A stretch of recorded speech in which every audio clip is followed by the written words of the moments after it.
My friend, I want to drop a bomb on you. A big one. Andre, to quote the Canadians, what's this all about? I said Canadian. Well, no, dude, so here's what I found. Toyota recently released to the world the wonder of the Land Cruiser. Yeah, it's pretty damn awesome. That's coming back to the US, right? Yep. That's true, correct? Yep. It's right here. There it is. But they also announced something else. They're saying that their hybrid Toyota Land Cruiser for 2024 will have estimated 27 combined MPG. And that's the only engine that it comes with, right? Yes. Okay. And it's a 2.4 liter turbocharged, straight four combined electric motor and a battery as a hybrid. iForce Max is their marketing term for it. But you know what other vehicle has the identical powertrain? So are you trying to say, like you have up in this title, that this is going to get 27 miles per gallon This is my combined? case. Can I build this case for you? All right, please, go ahead. So, my rub recently with Toyota trucks was that the Tundra is the new generation Tundra is a very good truck. It's excellent, yeah. But their hybrid kind of fell short in my mind. Well, yeah, I mean, it's not very efficient. And here's one reason why. Their current 2023 Tundra hybrid, which is a V6, so it's a different power plant altogether. Yeah, but it's a twin turbocharged V6 hybrid. I mean, there's a lot going on there. Bam! This is not very impressive. So 19 city, 22 highway, 20 combined.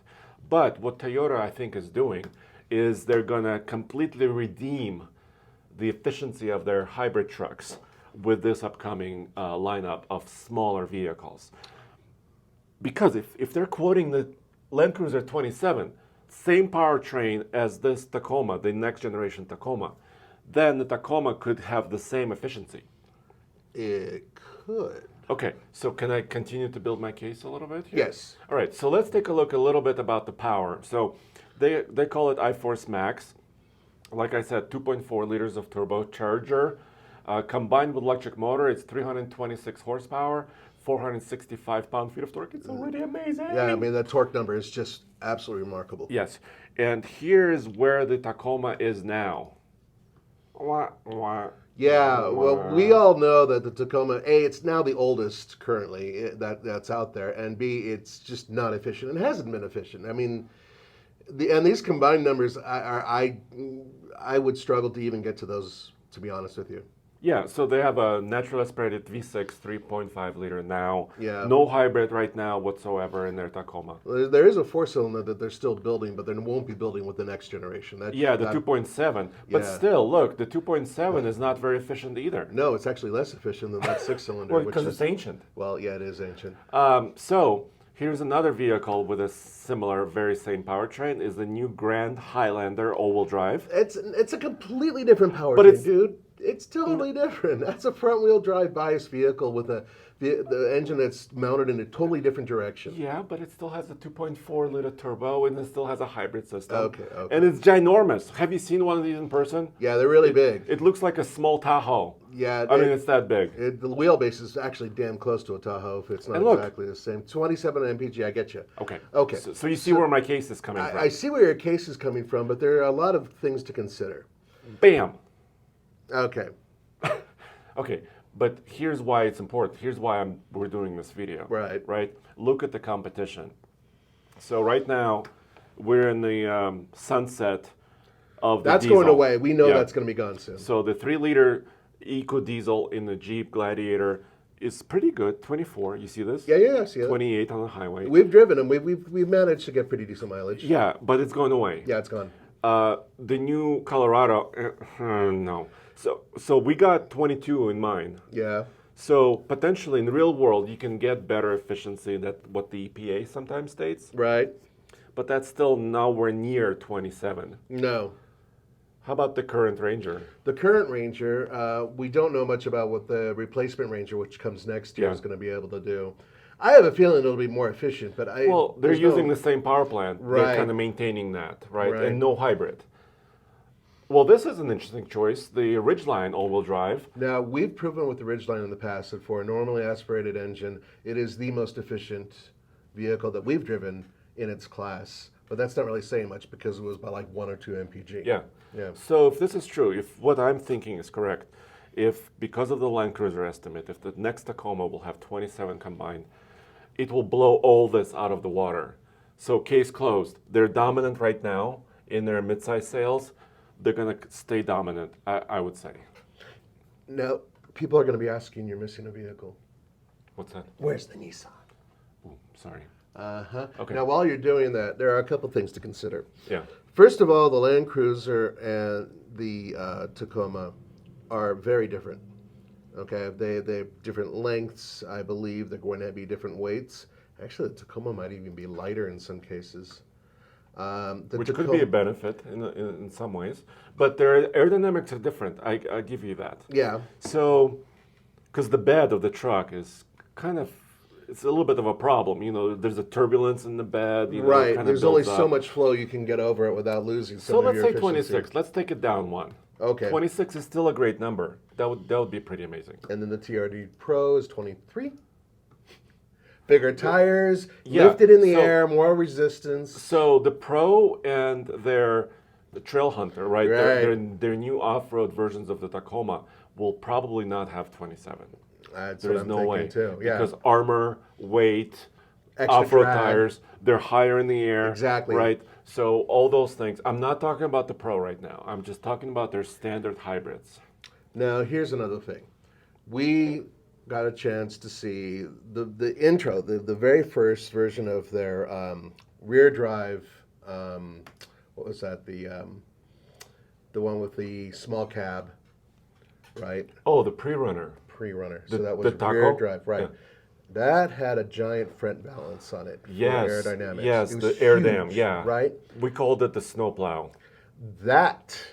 What if that's the one that gets the best mileage? But they have those chins on most of their trim levels. Yeah. The big air dams. This one was really noticeable. And they said, by the way, it's easily removed, right? Yes, they That's did what they say said. that. So by the way, Nissan Frontier, it's in the same boat. Okay, 28. It's not going to be a king of MPG. No. So it's not. So I think it's very important because these trucks are so competitive. They're so tight on price. Look, the prices are very similar as Yeah. well. That any benefit you can have. I know the hybrid is going to be more expensive. There's no question about it, right? It's going Right. to cost a lot of money. And a lot of you have said, by the way, this is the Pro. Yeah. That probably won't get 27 I don't or think- 26 yeah. or anything. A lot of you commented on our post, and you said, for example, that hybrids are really great in the city, but they suck on the highway. I would agree with that. I would Yeah. agree, especially in the truck. Well, because you had a hybrid. Yes, I have a Ford F-150. I had a Ford F-150 hybrid, and going from Denver to Albuquerque, where some of my relatives are, Yeah. it wasn't good on the highway. So I would see like 21 or 22 MPG, pushing that big truck at high speeds. It's still a full-size truck that's getting over 20 miles per gallon on the highway. It's not horrible. But I saw 26 in the city in my big Ford. So, because stop and go, regen, Right. you're getting a little bit of benefit accelerating and regenning. So this could be groundbreaking. It could be. And to be fair, Toyota, and I'm not trying to be a Toyota fanboy, but let's look at their history. Who do you think of when you think of hybrid technology, long-standing hybrid technology? Toyota.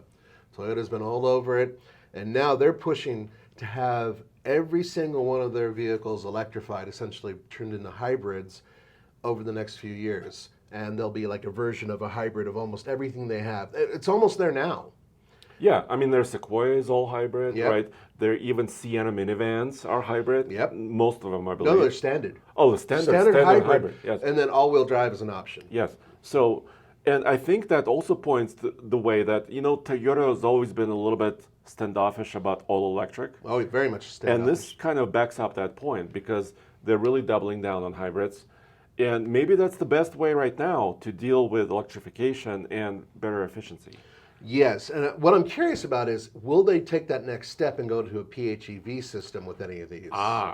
That's a hell of a question And- because Jeep has proven successful with their 4xe. That's the best-selling plug-in hybrid in the United States right now. Ironically, is a Jeep of all things. Yeah. So I wonder if Toyota will go that route.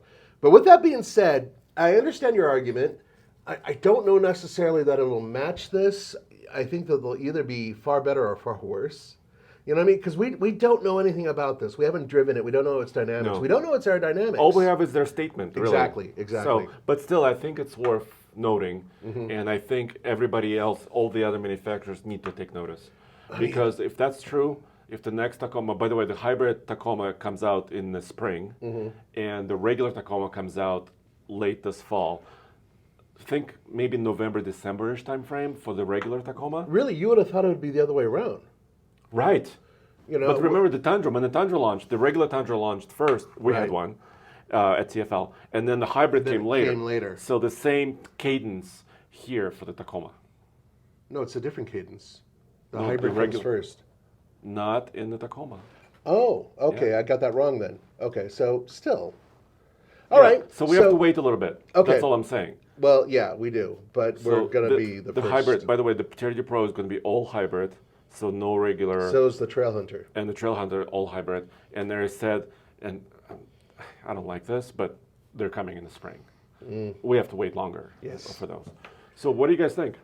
Yeah, I mean, it's a huge story if Toyota can actually manage that with their Tacoma, because we already know most likely they'll be best in class when it comes to overall sales, because they have been. They have been. And they're controlling that. And they absolutely they control the whole narrative there. So if they went from that to being best in class with fuel mileage by a huge margin, that might be a game changer. There you go. Well, thanks for staying with us on this episode. We'll see you next time. We have a lot of more fun videos coming up, including MPG loops and off-roading combined. Hell yeah. So stay tuned for that.